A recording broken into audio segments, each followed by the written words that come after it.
aka Monroe XO here, and welcome back to my channel. I'm so excited for this video.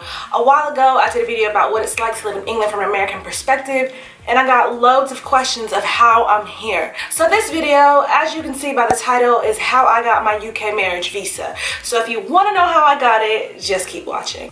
This is going to be a long video, so if you want to get a drink, get your notepad down so you can write some notes, do so. I just want to make sure that I'm as detailed as possible. Now I'm probably going to split this into two videos. The first one being all the documentation that you'll need in order to apply, and how to apply and how much it costs.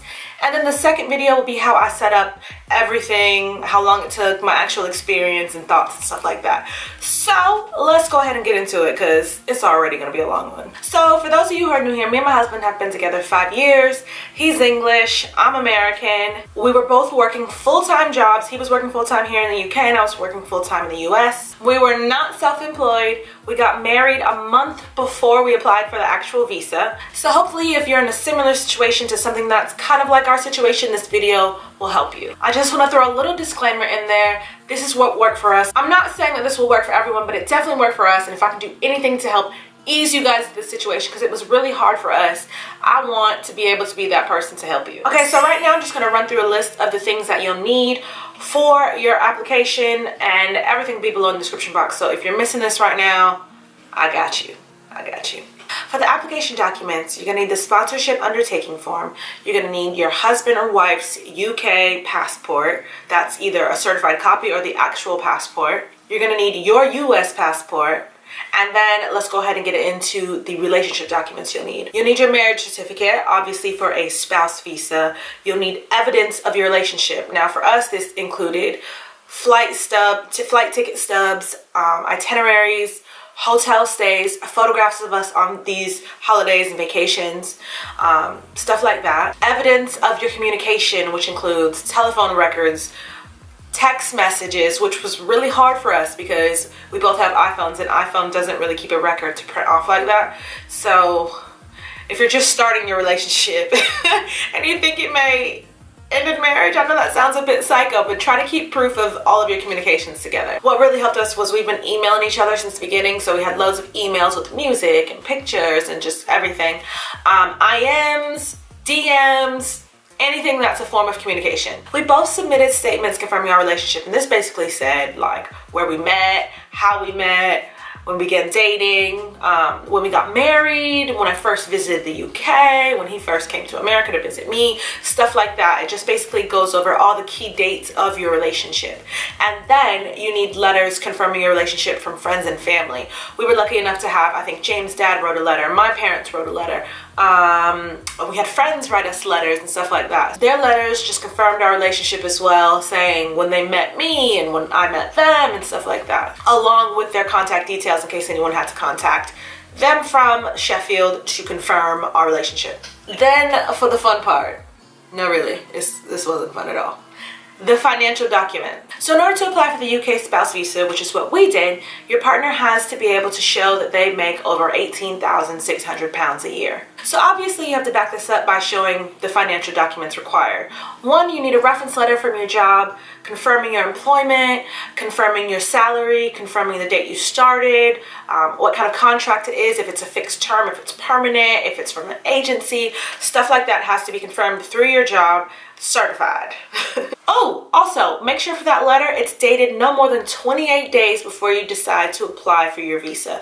Anything past that, they won't accept and you'll have to get another one. So it's best to do it beforehand. Make sure it's not past 28 days. You'll also have to submit your partner's wage slips for the past 6 months prior to the date of submitting your application. Again, you might have to go back and add another month if it depends on how long it takes you to gather all of your information together.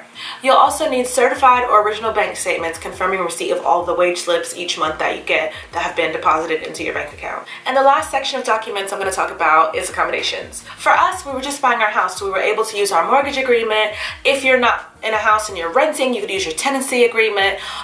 We also needed a council tax bill and a southern water bill as well. I've even read of people who have in the past gotten a letter from their landlord and stuff like that. So if you can get anything that will help your situation for proof, get it. So once you've gathered all of these documents, it's time to fill out some paperwork. So the first document that I just want to explain in case you're a little bit confused is the sponsorship undertaking form. Its legal name is Form SU07/12. My husband filled this out, and it's basically confirming that he will be responsible for me for the next 5 years, responsible for my maintenance, my accommodations, and all that other kind of stuff, because I have no access to public funds, which I think is a good thing. You can't just come into people's countries and start taking money here and there. So I definitely understand that, and we agree with that wholeheartedly. I spoke about this in the beginning. I think I found a draft of the actual application, which I'm thinking I'll put on my blog so it's easier for you guys to just download and fill out before you fill out your application. But it was so helpful to me because when it came time to do the actual online part,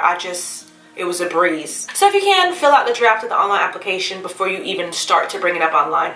It'll help you know what documentation you need to gather. It'll help you already have things filled out, so it's just quick and easy. Next, we filled out the Appendix 2 form, which today is the 15th of May. So I don't know if this document will change, but the form document that we used was the VAF 4A December 2013. It's 18 pages, but don't be scared. You don't have to fill out all of the pages. It only depends on what you're going for. If you're self-employed, you have to fill out a certain amount. If you're employed regularly, I guess, you'll have to fill out a certain amount of pages. So don't be alarmed when you see that it's 18 pages of just information. This is not an inexpensive process.